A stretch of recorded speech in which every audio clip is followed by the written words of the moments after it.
Le pélican ouvrit son gigantesque bec. Aussitôt, 6 policiers foncèrent sur le voleur qui était tapi à l'intérieur. Ils lui arrachèrent son revolver, le traînèrent au dehors et lui passèrent les menottes. « 1000 cartouches !» hurla le brigadier. « Il s'agit du cobra en personne. »« De qui ? De quoi ? Qui est ce cobra ?» demandèrent toutes les personnes en présence. « Le plus habile, le plus dangereux montant l'air du siècle, » répondit le brigadier. « Il a dû escalader la gouttière, rien ne l'arrête. »« Mes diamants !» répétait la duchesse. « Je veux mes diamants. Où sont mes diamants ?»« Les voici !»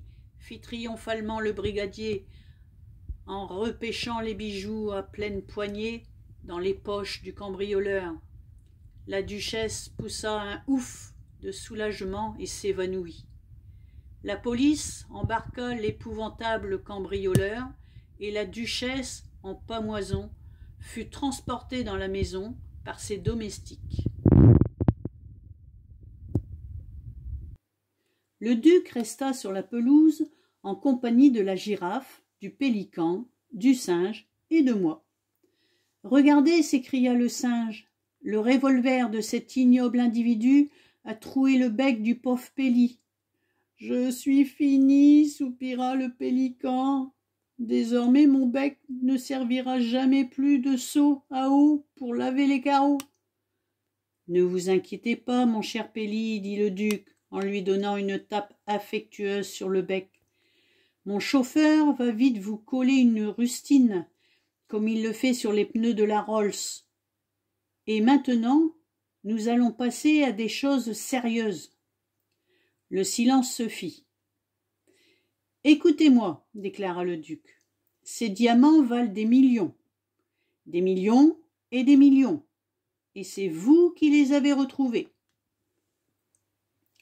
Le singe hocha la tête, la girafe sourit, Péli rougit.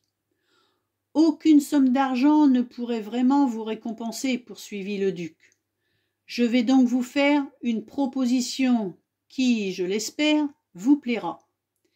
J'invite la girafe, le pélican et le singe à venir vivre pour toujours dans ma propriété. Je mets ma plus belle grange à votre disposition. J'y ferai installer le chauffage central, une douche, une cuisine et tout ce que vous voudrez pour améliorer votre confort. En échange, vous laverez mes carreaux, vous cueillerez mes cerises et mes pommes. Et si Péli le veut bien de temps en temps, il m'emmènera en promenade dans son bec. »« Ce sera un plaisir, votre grâce, » s'écria le pélican.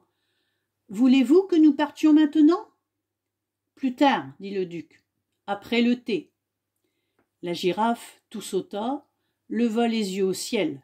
« Quelque chose ne va pas ?» demanda le duc. « Si c'est le cas, dites-le moi. » Je ne voudrais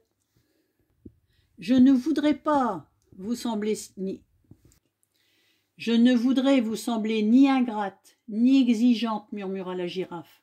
Mais, en effet, il y a un gros problème. Nous sommes absolument morts de faim.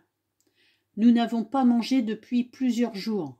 « Ma chère girafe » s'écria le duc, « comme je suis étourdi. Chez moi, tout le monde mange à sa faim. » « J'ai bien peur que ce ne soit pas si simple, dit la girafe. Voyez-vous, il se trouve que... »« Taisez-vous, coupa le duc. J'ai compris. Je connais parfaitement les animaux d'Afrique. J'ai vu dès le premier coup d'œil que vous n'étiez pas une girafe ordinaire.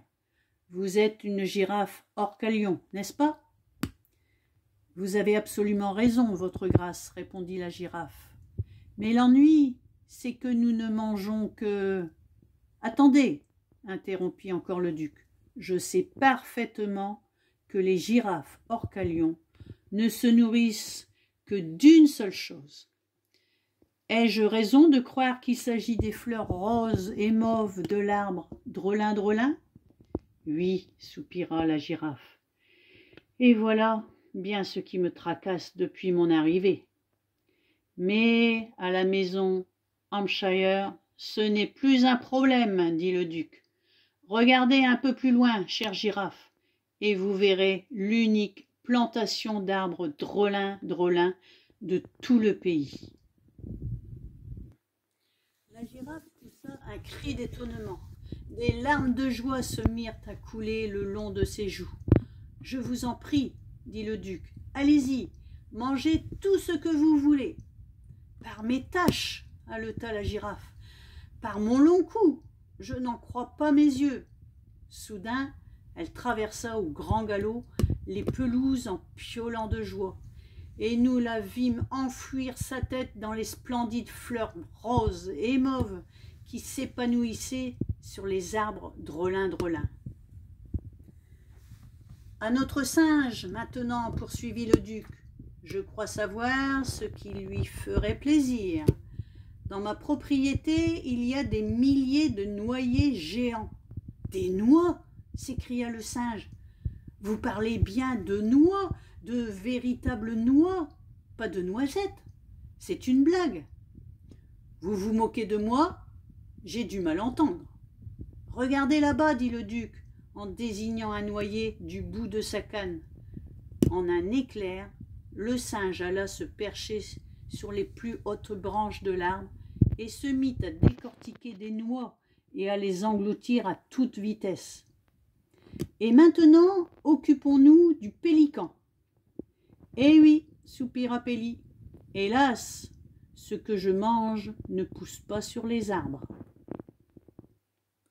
Je ne me nourris que de poissons.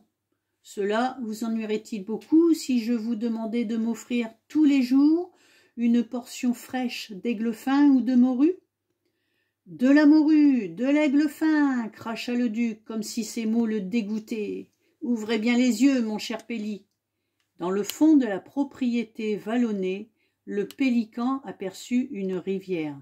« La rivière Amp !» s'écria le duc.